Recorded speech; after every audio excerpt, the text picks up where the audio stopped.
మరి దీని గురించి ఏనాడైనా క్రైస్తవము ఆలోచించిందా లేదా?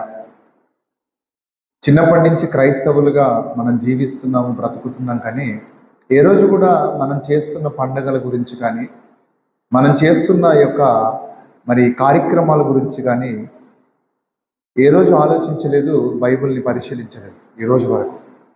దానికి కారణం ఏంటంటే వాక్యం మీద ఆసక్తి లేదు అని మనం తెలుసుకుంటున్నాము. గత వారం కూడా ఒక విషయాన్ని మీకు వివరించాను. అదేవిధంగా ఈరోజు ఎన్నో సంవత్సరాల నుంచి మన జీవితంలో ఇవి జరుగుతూ వస్తుంది. చాలా జాగ్రత్తగా ఆలోచించడానికి ప్రయత్నించండి. గుడ్ ఫ్రైడే, ఈ గుడ్ ఫ్రైడే అనే ఈ యొక్క కార్యక్రమము మనం ఎప్పటి నుంచి చేస్తున్నామో మనం ఆలోచిస్తే, ఎగ్జాంపుల్గా మనం తీసుకుంటే 2020లో గుడ్ ఫ్రైడే వచ్చింది. 2020లో, ఇప్పుడు 2026.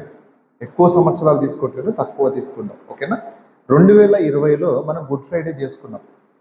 ఆ గుడ్ ఫ్రైడే దినంన మనకి ఏం తెలుసు అంటే, ఆ రోజు యేసుక్రీస్తు వారిని పట్టుకోవడము, ఓకేనా, ఆయనని ఆ ఒక ప్రాంతములో సిలువ మోపించి తీసుకువెళ్ళడము, ఓకేనా, కొరడలతో కొట్టడము, ముళ్ళ కిరీటం పెట్టడము, గొల్గొత్తా కొండ మీదకి ఆయనను తీసుకువెళ్ళి మధ్యాహ్నము ఆ సమయంలో ఆయనను భయంకరంగా హింసించి చంపడం అనేది జరిగింది. 3 గంటలకి తన ప్రాణం విడిచాడని 2020లో మనం దీని గురించి చూసాం. ఆ నెలలో మనము ఆ రోజు స్పెషల్గా ఒక కార్యక్రమం కొరకు స్పెషల్గా మనం చర్చికి వెళ్తాం పొద్దున్నే. 2020లో గుడ్ ఫ్రైడే వచ్చింది. గుడ్ ఫ్రైడే అయిపోయిన తర్వాత మళ్ళీ 2021లో కూడా వచ్చింది. 2021లో కూడా మనం గుడ్ ఫ్రైడే చేసుకున్నాం. అదే గుడ్ ఫ్రైడేకి సేమ్ అదే పద్ధతి, అదే ఆచారము, అదే సిస్టమేటిక్ జరిగింది. ఏం కూడా 2020లో జరిగింది, 2021లో ఏం తేడా లేదు. ఓకేనా? 2022లో కూడా అదే జరిగింది, 2023లో కూడా అదే జరిగింది, 24లో అదే జరిగింది, పోయిన సంవత్సరం 25లో కూడా అదే జరిగింది గుడ్ ఫ్రైడే. ఓకేనా? ఈ గుడ్ ఫ్రైడే దినమున 7 మాటలు మనం మాట్లాడుకుంటున్నాం. ఓకేనా? 7 మాటలు తప్ప సంవత్సరానికి ఇంకేదన్నా క్రీస్తు మాట్లాడిన మాటలు డిస్కషన్ చేస్తారా, మాట్లాడతారంటే లేదు. ఆయన శిలువ పైన పలికిన ఆ 7 మాటలనే ఈ గుడ్ ఫ్రైడే దినమున మనము ఒక ఆచార పద్ధతిగా చేసుకుంటూ వస్తున్నాం. వెంటనే 1 రోజు 2 రోజుల తర్వాత ఆదివారం తెల్లవారుజామునే యేసుక్రీస్తు వారు పునరుద్ధానుడై మరలా తిరిగి లేశారు. ఓకేనా? ఇది ఈస్టర్గా మనం ఒక పండగని చేసుకుంటున్నాం. ఇది కూడా ఈస్టరు 2020లో వచ్చింది. 2020లో వచ్చినప్పుడు సేమ్ అదే సమయానికి, ఓకేనా, అదే కార్యక్రమము, అదే పద్ధతి, అదే ఆచారము, అదే విధంగా మనం చర్చికి వెళ్ళడము, చర్చిలో కూర్చోడము, ఆయన తిరిగి లేచాడు, పునరుద్ధానుడై లేచాడు అనే దీని గురించి ఒక అంశం మాట్లాడుకోవడము, ఆ అంశం అయిపోగానే మళ్ళీ తిరిగి ఇంటికి రావడం. ప్రియమైన దేవుని పిల్లరా, ఇది నిత్యము జరుగుతూ వస్తూనే ఉంది. మనం మరణించినంత వరకు జరుగుతూ ఉంటుంది గుడ్ ఫ్రైడే, ఈస్టర్. ఏ రోజైనా కూడా గుడ్ ఫ్రైడేని, ఈస్టర్ని చేస్తున్న సగటు క్రైస్తవుడు కానీ, కొన్ని సంవత్సరాల నుంచి బ్రతుకుతున్న క్రైస్తవ కుటుంబాలు కానీ, క్రైస్తవ సంఘాలు కానీ ఏ రోజైనా అసలు గుడ్ ఫ్రైడే, ఈస్టర్ వెనుక ఉద్దేశం ఏంటిది? అసలు యేసుక్రీస్తు వారు శిలువ పైన మరణించడానికి కారణం ఏంటి? అసలు యేసుక్రీస్తు వారు మరలా తిరిగి 3వ దినమున లేవడానికి కారణం ఏంటి అసలు అని ఈ రోజు వరకు ఎవరు ఆలోచించలేదు. ఇది ఒక పండగగా, ఒక ఆచారంగానే చేస్తున్నారు తప్ప ఇంకా వేరే ఉద్దేశంతో, వేరే ఆలోచనతో ఎప్పుడు ఆలోచించలేదు. ప్రియమైన దేవుని పిల్లరా, ఈ విషయాల్లో మనం తీవ్రంగా ఆలోచించాలి. దీని గురించి మనము బైబుల్ వాక్యాన్ని మనం పరిశీలించినట్లయితే, బైబుల్ లోతుల్లోకి వెళ్ళి కొన్ని విషయాలు మనం చూసినట్లయితే, ఆయన ఎందుకు చంపబడ్డాడు? అసలు ఆయన చంపబడడం వెనుక ఉద్దేశం ఏంటిది? యేసుక్రీస్తుని ఎందుకు చంపవలసిన అవసరం వచ్చింది? అంత కఠినమైన శిక్ష ఆయనకి ఇవ్వవలసిన కారణం ఏమొచ్చింది? ఆయన మరణించి మరలా తిరిగి 3వ దినమున లేవవలసిన అవసరం ఏమొచ్చింది? అసలు ఎందుకు లేచి ఉంటాడు? ఎందుకు మరణించాడు? అసలు ఈరోజు మానవులుగా మన ముందు మరణిస్తున్న ప్రతి ఒక్కరు తిరిగి బ్రతుకుతున్నారా? ఎవ్వరు బ్రతకట్లే. ఇప్పటికీ కొన్ని వందల లక్షల కోట్ల మంది భూమి మీద మరణిస్తూనే ఉన్నారు. ఈ రోజు వరకు కూడా ఏ ఒక్క మనిషి కూడా పునరుద్ధానుడై లేవలేదు. తిరిగి మరలా భూమి మీద మనుషులకు ఎవరు కనపడలేదు. చనిపోయిన ప్రతి ఒక్క వ్యక్తి ఇప్పటి వరకు ఆ వ్యక్తిని చూసిన వారు కానీ, తిరిగి లేచిన వ్యక్తి అసలు ప్రపంచవ్యాప్తంగానే భూమి మీద ఎక్కడా లేరన్నమాట. ఒక్క యేసుక్రీస్తు ఒకడే తిరిగి 3వ దినమని లేచాడు. ఇప్పుడు ఈ గుడ్ ఫ్రైడే, ఈస్టర్లో అసలు ఏంటిది ప్రత్యేకత? ప్రతి సంవత్సరం వస్తుంది, ప్రతి సంవత్సరం చేస్తున్నాం, చేస్తూ చేస్తూ మన జీవితాన్ని గడిపేస్తున్నాం. కానీ ఆయన ఏమి సమాజానికి చూపించాలనుకున్నాడు? అసలు ఇది నేర్పించాల్సింది. అసలు ఈ గుడ్ ఫ్రైడే రోజున, ఈస్టర్ రోజున సమాజానికి, ప్రజలకి ఎలాంటి వర్తమానం ఆయన అందించాడు అని మనం ఆలోచించినట్లయితే, దీని గురించి కొత్త నిబంధన గ్రంథంలోకి వచ్చేటికి ఒక భక్తుడు దీని గురించి అద్భుతంగా రాశాడండి. ఓకేనా, ఒక్కసారి దాన్ని చాలా చక్కగా చదివి నేర్చుకుందాం. 1 పేతురు 2వ అధ్యాయము 24వ వచనంలో చాలా జాగ్రత్తగా నేను చదువుతా చూడండి.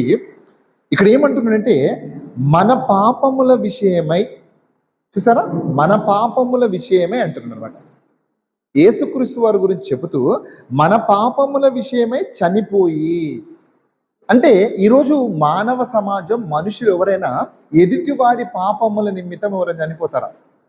ఏ వ్యక్తి అయినా ఎదుటివారు ఏదైనా పాపములో, ఏదైనా సమస్యలో, ఏదైనా ఇబ్బందులో ఉంటే ఆయన కొరకు మరణించే వ్యక్తి ఎవరైనా ఉన్నారా? ఈరోజు అవసరమైతే చంపడానికి ప్రయత్నిస్తారు. మన ఇంట్లోనే చాలామంది వృద్ధాప్యంలోకి వచ్చినాక ఒక భయంకరమైన మంచములో పడి వాళ్ళు బాధపడుతున్నప్పుడు ఎంతోమంది పిల్లలు చంపేసిన వాళ్ళు ఉన్నారు. వారిని సహించలేక, వారిని పోషించలేక, వారు చేస్తున్న ఆ మంచం మీద ఉన్న ఆ భయంకరమైన పరిస్థితిని వీళ్ళు చాకిరి చేయలేక ఎంతోమంది తల్లిదండ్రులు చంపేశారు. ఈరోజు మనిషి గురించి, మనిషి పాపముల గురించి ఎదుటి మనిషి చనిపోతాడు? అసలు మనిషి ప్రాణం పెట్టగలుగుతాడా? కానీ మన పాపముల నిమిత్తము ఆయన ఏం చేశాడంట? మన పాపముల విషయమై చనిపోయి నీతి విషయమై జీవించున్నట్లు ఆయన తానే తన శరీరమందు మన పాపములను అంటున్నాడు. సరే, మన పాపములను తన శరీరమందు ఏం చేశాడంట? ఆయన మాను మీద మోసెను అంటానండి. అంటే యేసుక్రీస్తు వారు ఆ కలవరి కొండ మీద అంత భయంకరమైన హింస పడుతూ, అంత భయంకరమైన మరి దెబ్బలు తిని, ఆ ముళ్ళ కిరీటంతో, రక్తముతోని, ఆ మధ్యాహ్న కాలం ఎండలో ఆ శిలువ మీద వేలాడింది ఎందుకంటే తెలుసా అండి? మనం పాపులుగా ఉండకుండా మనల్ని రక్షించాలనంట. మనం పాపములోకి వెళ్ళి పూర్తిగా బయటికి రావాలంట. మనం పాపులుగా బ్రతకొద్దని, మన పాపం ఆయన తీసివేయడానికి ఆయన కల్వరి శిలువ మీద మన పాపముల నిమిత్తము మాను మీదే వేలాడాడంట. ఇదేనండి చూస్తుంది గుడ్ ఫ్రైడే రోజు వెళ్ళి. ఇదే చూస్తున్నారు, వీడియో క్లిప్స్ వేసి, పాటలు వేసి చూపించి, దుఃఖం రాకపోయినా ఏడిపించి, ఆ పాటల ద్వారా వాళ్ళని ప్రేరేపించి, ఇగో గుడ్ ఫ్రైడే రోజు జరుగుతుంది ఇదే అని సమాజానికి చూపించి, రోడ్డు మీద సిలువ వేపించి యేసుక్రీస్తు వారిని మోపిస్తూ ఆ రోడ్డు వెంబట తీసుకొని వెళ్తుంటారు. ఇట్లాగా అసలు కారణం ఏంటో తెలుసా? మనుషులకు తెలుస్తుందా కారణం? ఆయన మన పాపముల నిమిత్తము ఆయన సిలువ మీద మరణించాడు, మాను మీద వేలాడనని వాక్యములో ఇంత క్లియర్గా మనకు వివరిస్తుంది. ఎంత చక్కగా చెప్తుంది చూడండి. ఆయనే తన శరీరమందు మన పాపములను మాను మీద మోసుకొనెను, ఆయన పొందిన గాయముల చేత మీరు స్వస్థత నొందితిరి. ఆయన పొందిన గాయములు ఏవైతే ఉన్నాయో శిలువ మీద, దాని ద్వారా మనకి స్వస్థత కలిగిందంట. ఎలా కలిగిందండి క్రైస్తవులకి? మనకి ఎలా స్వస్థత కలిగిందంటే బాప్తీసం ద్వారా మన స్వస్థత పొందాం. తెలుసా? బాప్తీసములో ఏం జరుగుతుందంటే మన పాప జీవితాన్ని, రోత జీవితాన్ని, మన భయంకరమైన జీవితాన్ని సమాధి చేస్తున్నాం, పాతి పెట్టి మరలా నీటిలో నుంచి తిరిగి నూతనంగా లేపుతున్నాడు అనమాట. అలాగా ఆయన మరణించిన తర్వాత శిష్యులకు ఇచ్చిన ఆజ్ఞ ఏంటిదంటే, ఇదిగో సర్వలోకానికి వెళ్ళి సర్వ సృష్టికి సువార్త చెప్పండి, నమ్మి బాప్తీసము పొందినవాడు రక్షింపబడును, స్వస్థత నొందును. అంటే బాప్తీసం పొందిన ప్రతి ఒక్కరూ ఏం పొందాడంట? స్వస్థత పొందాడంటండి. మరి స్వస్థత పొందుకున్న మనిషి కృతజ్ఞత కలిగి ఉంటున్నాడా? ఆ కృతజ్ఞతలో బ్రతకగలుగుతున్నాడా? ఏ రోజైతే బాప్తీసం మనం తీసుకుంటున్నామో, బాప్తీసం ద్వారా రక్షణ పొందుతున్నామో, స్వస్థత వస్తుందో మనకి, ఆ స్వస్థత పొందిన మనము మన జీవిత కాలం దాన్ని ఆచరించగలుగుతున్నామా? లేదండి. ఏ రోజైతే బాప్తీసం తీసుకొని కొన్ని రోజుల తర్వాత మన జీవితాన్ని మరలా యథాస్థితికి తీసుకొస్తున్నాం. కానీ ఆయన మరణము అంటే ఆయన మాను మీద వేలాడింది మన పాపముల నిమిత్తమే వేలాడిందంట. మనను గురించి ఆయన మరణించాడని ఇక్కడ వాక్యం సెలవిస్తుందండి. మరి ఈ ఈస్టర్లో ఏం జరిగిందండి? ఈస్టర్ ద్వారా మనం తెలుసుకోవాల్సింది ఏంటి అసలు? ఈస్టర్కి వచ్చాం, గుడ్ ఫ్రైడే దాటి ఈస్టర్లోకి వచ్చాం, నిన్న ఈస్టర్ చేసుకున్నాం. ఈస్టర్ ద్వారా మనం ఏంటిది నేర్చుకోవాల్సింది, ఏంటిది మనకు తెలవవలసిందంటే అదే అధ్యాయంలో ఒక మాట అంటున్నాడు చూడండి. రెండో అధ్యాయము 25వ వచనంలో చూడండి ఏం చెప్తున్నాడు చూడండి. మీరు గొర్రెల వరే దారి తప్పిపోతిరి, కానీ చూడండి ఇప్పుడు మీ ఆత్మల కాపరియు అధ్యక్షుడైన ఆయన వైపునకు మళ్ళీ ఉన్నారు అంటున్నారు అన్నమాట. అంటే మన ఆత్మలను కాపాడి ఆయన వైపు త్రిప్పుకోవడానికి ప్రయత్నిస్తున్నాడంట యేసయ్య. అందుకనే ఆయన కల్వరి శిలువ పైన మరణించాడంట అంత దారుణంగా. ఎందుకంట ఆయన మరణం ప్రపంచవ్యాప్తంగా పాపములో ఉన్న వాళ్ళందరూ, ఇష్టానుసారంగా తిరుగుతున్న వారందరి ఆత్మలు రక్షించి ఆయన వైపు మళ్ళుకోవడానికి ప్రయత్నించినంట, ఆయన వైపు త్రిప్పుకోవడానికి ప్రయత్నించినంట. మన ఆత్మల కాపరి ఎవరంటే ఇప్పుడు యేసుక్రీస్తు వారు అంటండి. అందుకనే సర్వాధికారం కలిగిన వాడుగా మనం చూస్తున్నాం బైబిల్లో. ఈరోజు మనుషులుగా మరి ఈస్టర్ దినాన వెళ్ళి ఏం నేర్చుకున్నారు? గుడ్ ఫ్రైడే దినాన వెళ్ళి ఏం తెలుసుకున్నారు? ఆయన మన కొరకు ప్రాణం పెట్టి మన కొరకు అంత భయంకరంగా మరణిస్తే మనం చెయ్యవలసిన పని ఏంటిది అసలు? ఆయన కొరకు మనం స్వస్థత నొంది మనం ఏం చేస్తున్నాం? అసలు ఏం చేయలేకపోతున్నాం.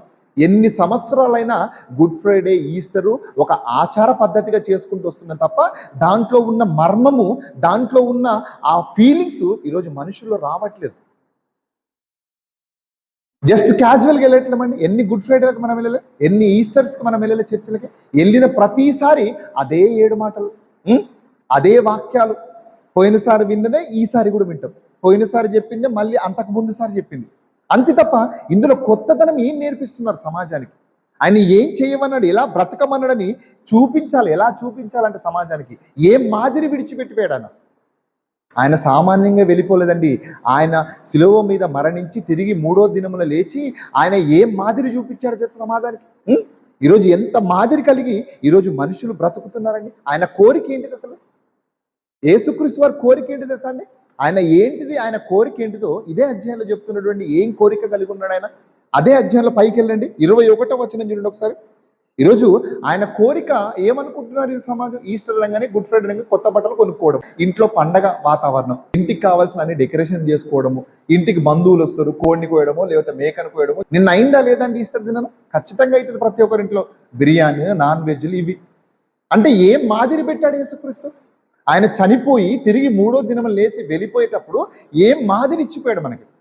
కానీ ఈరోజు అలాంటి ఆలోచనలతోని మనుషులు బ్రతకట్ల. అందుకే చెప్తున్నాడు 21వ వచనం చదవండి ఒకసారి అదే అధ్యాయంలో. ఏమంటున్నాడు చూడండి. ఇందుకు మీరు పిలువబడితిరి అంటే, ఎందుకు పిలువబడతారో చెప్తున్నాడు. ఇందుకు మీరు పిలువబడితిరి అంటున్నాడు అనమాట. అంటే స్వస్థత పొందాం బాప్తీసం ద్వారా, మనల్ని పిలుచుకున్నాడు క్రైస్తవంలోకి, రక్షణ ఇచ్చాడు మనకి. ఆత్మలను రక్షించే ఒక అద్భుతమైన ఉన్నతమైన ఒక సిస్టాన్ని దేవుడు యేసుక్రీస్తు వారు పెట్టారు. అదే చెప్తున్నాడు.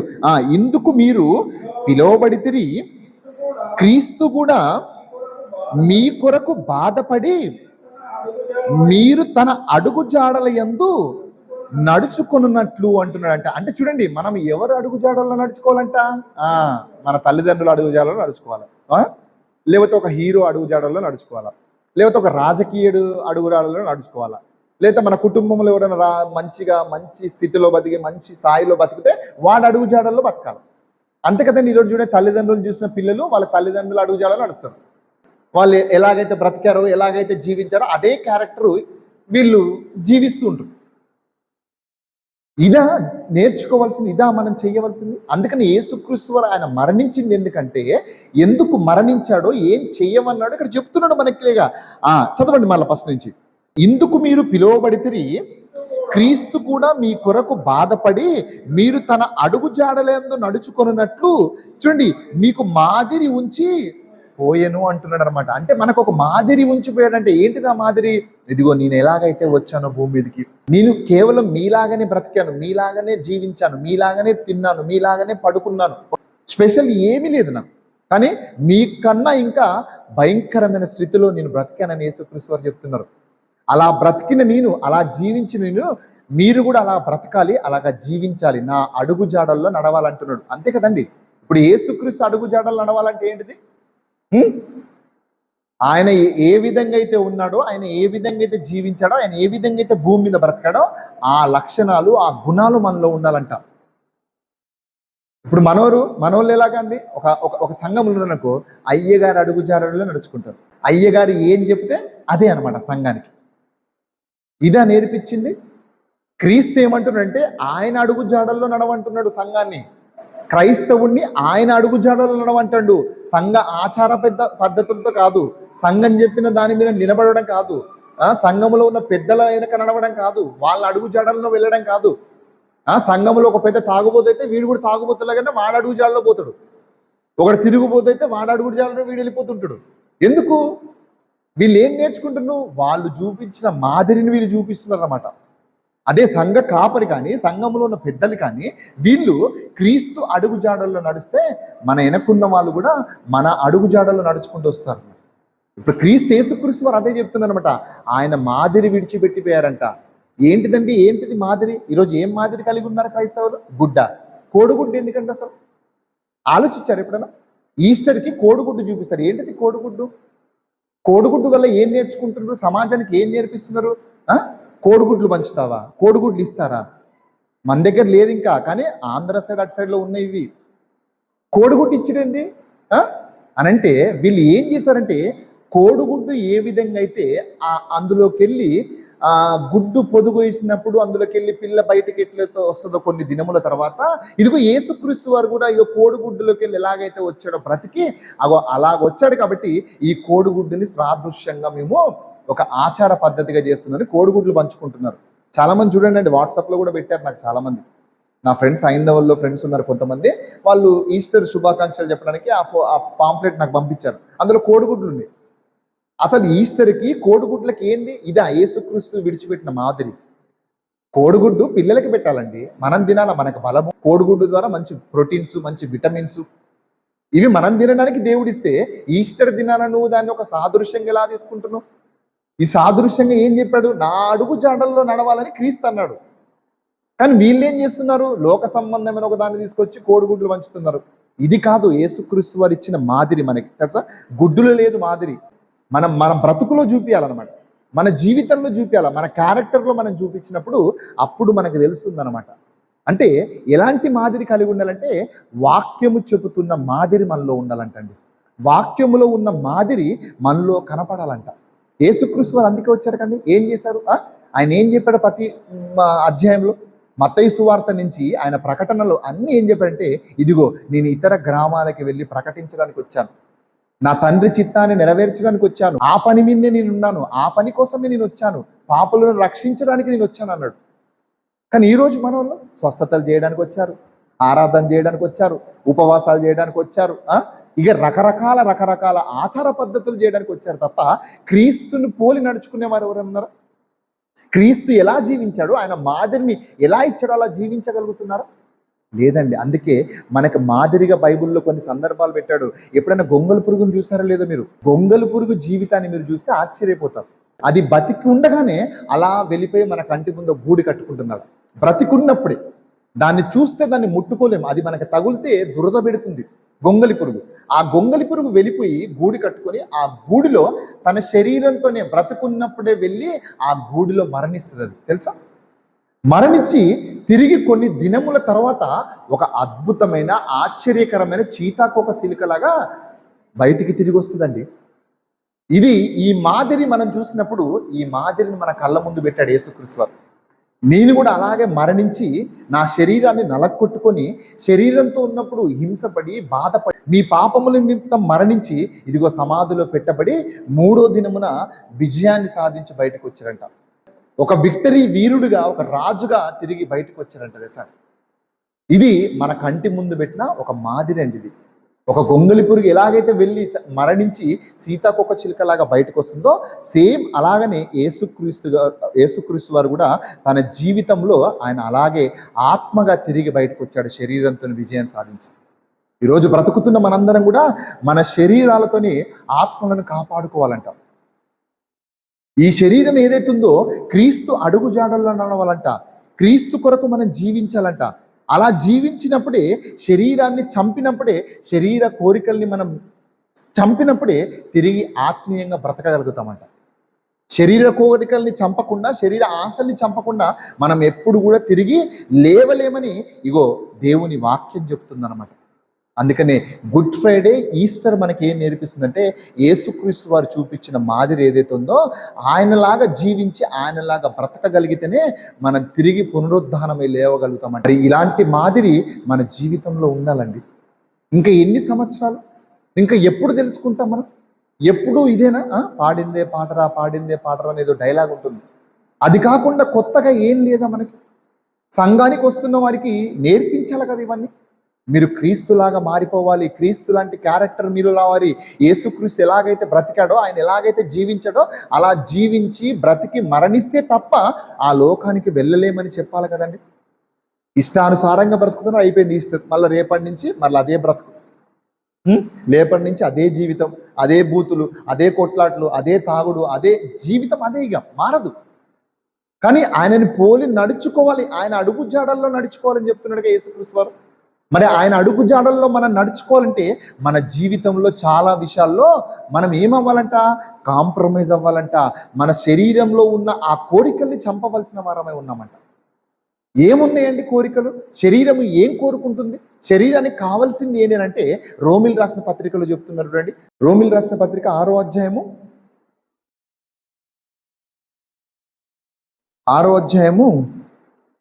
11వ వచనం నుంచి చూడండి ఒకసారి.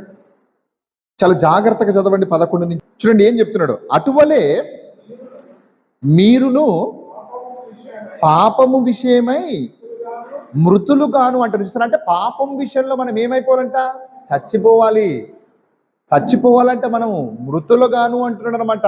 అందుకే అటువలే మీరును పాపము విషయమై మృతులుగాను, దేవుని విషయమై చూడండి క్రీస్తు యేసునందు సజీవులుగాను మిమ్ముని మీరే ఎంచుకొనుడి అంటున్నాడు అనమాట. అంటే ఎవరి చేతిలో ఉంది ఇప్పుడు బాధ్యత? మీ చేతిలో ఉందండి, నా చేతిలో ఉంది. మనల్ని మనమే ఎంచుకోవాలంట, మనల్ని మనమే సరిదిద్దుకోవాలంట, మనల్ని మనమే మన పాపాలని చంపగలగాలంట. ఎప్పుడు చంపుతామండి ఇక పాపాలని? దేవుడికి నచ్చని విషయాలలో ఎప్పుడైనా మనం దాన్ని జయించగలుగుతున్నామా? దాని మీద విజయాన్ని సాధించగలుగుతున్నాడు ఈరోజు క్రైస్తవుడు ఎవరైనా? బయట వాళ్ళని వదిలిపెట్టండి. క్రైస్తవుడుగా బ్రతుకుతున్నవాడు తన జీవితంలో క్రీస్తు వలె తన అడుగుజాడల్లో నడుచుకొని తనకి అంటే క్రీస్తుకు ఇష్టం లేని ఆ కోరికలని జయించగలుగుతున్నాడు ఒక్కదాన్న. ఏ రోజు జరగట్లేదండి. ఒక 2-3 రోజులు, 4 రోజులు, 5 రోజులు, వారం రోజులు, నెల రోజులు, తర్వాత అదే పాపంలోకి వెళ్ళిపోతాడు. అదే పాపంలోకి జారిపోతూ ఉంటాడు అన్నమాట. ఎందుకు అంత బలహీనంగా ఎందుకు తయారవుతుందో? ఎందుకంటే క్రీస్తు అడుగు జాడల్లో ఎప్పుడైతే మనం నడుస్తామో ఆ శక్తి, ఆ ఆత్మ ప్రేరేపణ మనల్ని పురిగొలిపిస్తుంది అనమాట. మనల్ని బలవంతులుగా చేస్తుంది, బలహీనులుగా మనల్ని ఉంచదంట. ఆ ఆత్మ అంత శక్తి కలిగింది. అదే చెప్తున్నాడు ఇప్పుడు. అటువలే మీరును పాప విషయమే మృతులుగాను, దేవుని విషయమే క్రీస్తు యేసునందు సజీవులుగాను మిమ్మును మీరే ఎంచుకొనుడి అని కింద చెప్తున్నాడు. కాబట్టి శరీర దురాశలకు లోబడినట్లుగా చావులకు లోనైన మీ శరీరమందు పాపమును ఏలనీయకుడి అంటున్నాడు. సార్ ఎంత అద్భుతమైన మాట అండి. పాపముని ఏలనీయొద్దంట మన శరీరంలో. అది ఏదైనా కానీ, వాక్యానికి నచ్చని, దేవునికి నచ్చని పాపం ఏదైనా కానీ ఆ పాపము మన దేహములో ఉండకూడదంట. మన ఆత్మ అపవిత్రాత్మగా మారిపోతూ ఉంటుందంట. పవిత్రంగా ఉండాలంటే ఇదిగో దేవునికి నచ్చని ఈ కార్యక్రమాలని మనం చంపాలి అంటున్నాడు. కాబట్టి శరీర దురాశలకు లోబడకుండునట్లుగా చావునకు లోనైన మీ శరీరమందు అంటున్నాడు. చూసారా? అంటే చావునకు లోనైపోతుందంటే శరీరము. ఇది చావుకు పోకమునిపే, మనం మరణించక ముందే మనం దీన్ని జయించగలగాలంటండి. 13 చదవండి. మరియు చూడండి, మీ అవయవములను దుర్నీతి సాధనములుగా పాపములకు అప్పగింపకుడి, అయితే మృతులలో నుండి సజీవులుగా మిమ్ములు మీరే దేవునికి అప్పగించుకొనుడి. చూడండి, మీ అవయవములను నీతి సాధనములుగా దేవునికి అప్పజెప్పించుకొనుడి అంటున్నాడు అనమాట. అంటే ఏంటిది మన అవయవాల్లో ప్రాబ్లం ఏంటిది? ఏం రోగం ఉంది మన అవయవాలకంటే డాక్టర్ దగ్గరికి వెళ్ళి చూపించుకుంటాం. ఓకేనా? మనకి ఏదైనా రోగం వచ్చింది, ఏదైనా ప్రాబ్లం వచ్చిందంటే డాక్టర్ దగ్గరికి వెళ్తే స్కానింగ్ చేసి బ్లడ్ టెస్ట్ చేసి ఇగో పలానా రోగం ఉంది, పలానా జబ్బు ఉంది, పలానా ప్రాబ్లం ఉందని చెప్తాడు ఐడెంటిఫై చేసి. ఇప్పుడు మన ఆత్మను కాపాడుకోవాలంటే మన ఆత్మకి ఏ రోగం ఉందంటే ఈ శరీరం ద్వారానే. ఈ కళ్ళు ఏవైతే ఉన్నాయో, ఈ కళ్ళు ఏం చేస్తున్నాయి? ఈ నోరు ఏం చేస్తుంది? ఈ చెవులు ఏం చేస్తున్నాయి? ఈ చేతులు ఏం చేస్తున్నాయి? ఈ కాళ్ళు ఏం చేస్తున్నాయి? ఈ అవయవాలు ఏం చేస్తున్నాయి? ఆత్మ చెప్పినట్టు వినట్లే. ఆత్మ ప్రేరేపణ, ఆత్మ ఇస్తున్న ఇండికేషన్ గుర్తుపడతలే శరీరం. అందుకనే ఈరోజు లక్షలాది మంది, కోట్లాది మంది చనిపోయి నరకపాలైపోతున్నారు, నరకానికి జారిపోతున్నారు. ఎవరు కాపాడాలి అలాంటి వారిని? ఎవరు రక్షించేది అలాంటి వారిని? వాక్యమా తెలియదా? తెలిసినా చెప్పేవారు లేరా?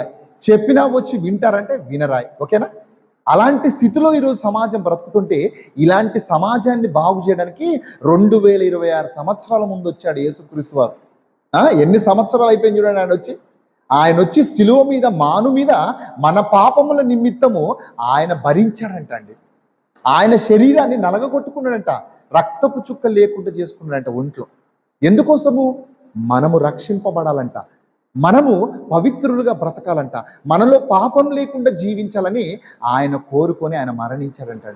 ఈరోజు క్రీస్తు మరణానికి వాల్యూ లేకుండా అయిపోయింది తెలుసా? వాల్యూ లేదండి. ఎంత భయంకరంగా రోడ్డు మీద తిప్పుతావా, బండ్ల మీద పెట్టి అక్కడ పెట్టి యేసుక్రీస్తుని సిలువేసి ఎవరినో సిలువ మోపిస్తే ఆయన కొట్టుకుంటూ ఎంత హేళనకరంగా ఉన్నాయో తెలుసా అండి ఈ వీడియో క్లిప్స్ యూట్యూబ్లలో. ఒక మనిషికి సిలువేసి ఆ సిలువ మీద తీసుకుపోతుంటే ఇంకొక వెనక కొంతమంది పిల్లలు ఆ సిలువ మీద ఎక్కి ఎగురుతుంటే ఆయనకి ఇక్కడ నొప్పి అవుతుంటుంది సిలువ మీద. నొప్పి అవుతుంటే తిరిగి కాలుతో నంతుంటారు ఇట్లా ఎగిరి వాళ్ళని. అంటే యేసుక్రీస్తు క్యారెక్టర్ని ఏం చేస్తున్నారు వీళ్ళు? ఎంత భయంకరం చూడండి, ఎలా తీసుకుపోతున్నాడో. ప్లే చేయండి ఒకసారి. చూసారా? అదంతా అప్పుడు యేసుక్రీస్తు వారిని తిప్పినది.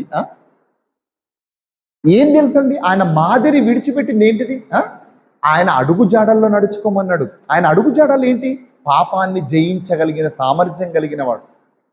మన ఒంట్లో, మన జీవితంలో పాపం లేకుండా బ్రతకగలిగిన వాడే క్రీస్తు అడుగు జాడల్లో నడిచినవాడు. మన ఇష్టానుసారంగా బ్రతుకుతూ, మన ఇష్టానుసారంగా జీవిస్తూ, ఈ శరీర కోరికలతోని, అవయవాలతోని దేవుని పని చేయకుండా మనం బ్రతుకుతున్నామే. అలా బ్రతకొద్దు అని అంటుంది వాక్యం. అదే చెప్తున్నాడు అనమాట. అవయవాలంటే ఏంటిదండి? మనకున్న అవయవాలు కన్ను, ముక్కు, చెవు, చేతులు, కాళ్ళు, మనకున్న అవయవాలు ఇవి. చూడండి, ఇదే చూసారా? ఒకసారి మళ్ళీ వెనక్కాను చూడు, తీసుకొని పోతుంటే వెనక్కి ఎక్కుతుంటే చూడండి. ఏం మాదిరి అండి? అదా క్రీస్తు ఇచ్చిన మాదిరి కాలుతో అంతా చూడండి. చూసారా? అంటే ఇది చూసిన అమాయకులు ఏమనుకుంటారండి? హైందవులు ఏమనుకుంటారు?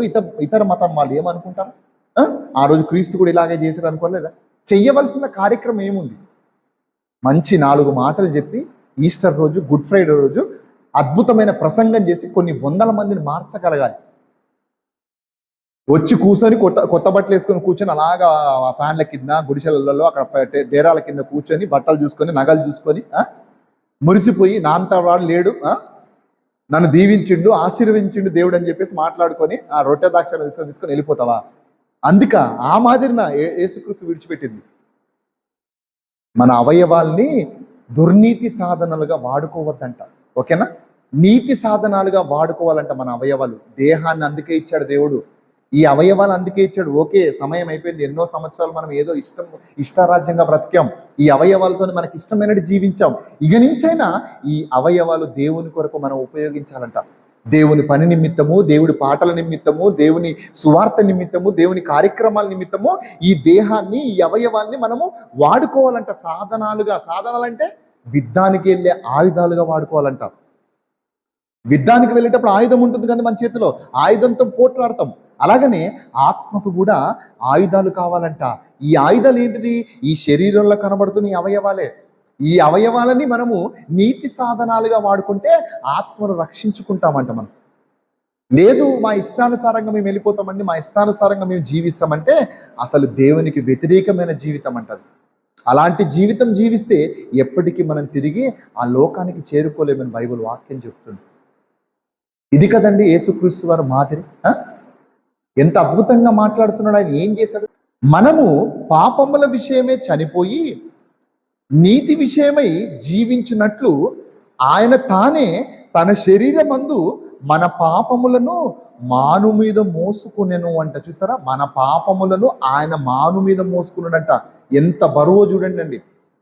ఒకటి పాపముని మనం మోయడానికే కింద మీద పడుతూ ఉంటాం.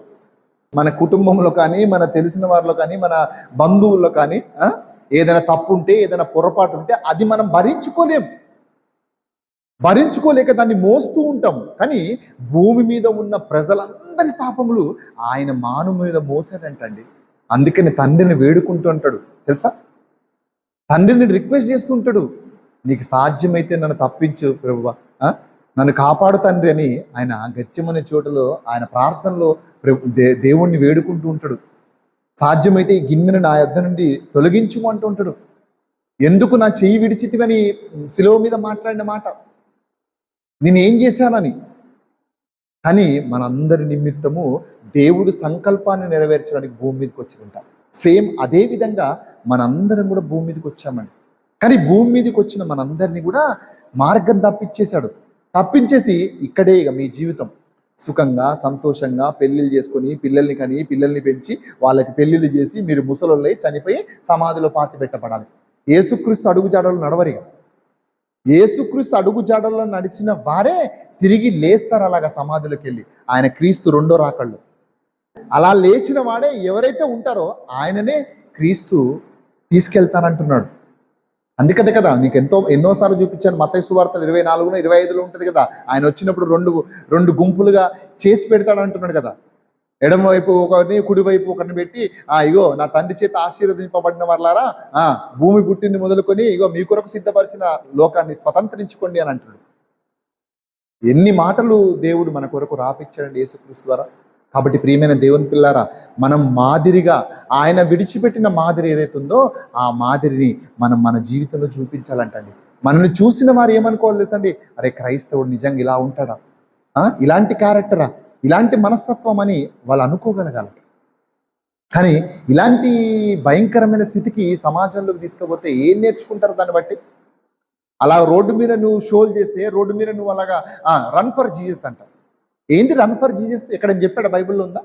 రన్ ఫర్ జీసస్ అని ఎక్కడన్నా బైబిల్లో ఉందా?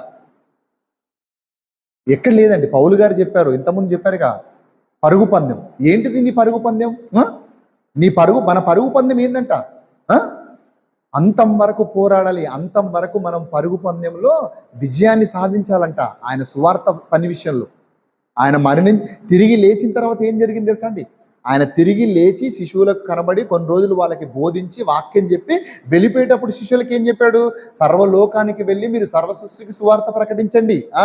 ప్రకటించిన తర్వాత ఏంది, వాళ్ళు నమ్మారనుకో, నమ్మి విశ్వసించిన తర్వాత బాప్తిసం ఇవ్వండి, వాళ్ళకి రక్షింపబడతారు. అప్పుడు ఇది యేసుక్రీస్తు వారు ఇచ్చిన ఆజ్ఞ అండి. ఈరోజు ఏదైనా చేస్తున్నారా? నమ్మి బాప్తిసం తీసుకున్నాడు, అయిపోయింది క్రైస్తవుడు. ఒక శిలువ వేసుకుంటాడు, నల్ల బైబిల్ చేతుల్లో పట్టుకుంటాడు, అలాగా చర్చికి వెళ్ళిపోయి మళ్ళీ అలాగ వచ్చేస్తుంటాడు అనమాట ప్రతి ఆదివారం, లేకపోతే ప్రతి పండగలకి. ఇదే జీవితాంతకాలం ఇక. అంతే తప్ప ఏం లేదా? క్రైస్తవుడిగా మన బాధ్యత ఏం లేదా? 100% ఉందండి. 100% మనం నెరవేర్చాలి. అది ఏదో ఒక రూపంగా నెరవేర్చాలి. అంతే తప్ప అవయవాలు ఇచ్చిన దేవుడు అవయవాల గురించి అడుగుతాడు ఖచ్చితంగా. ఆయన ఇచ్చాడు. మన సొంతగా మనకు కావాలని మనము అడగగానే రాలే మన తల్లి గర్భంలో.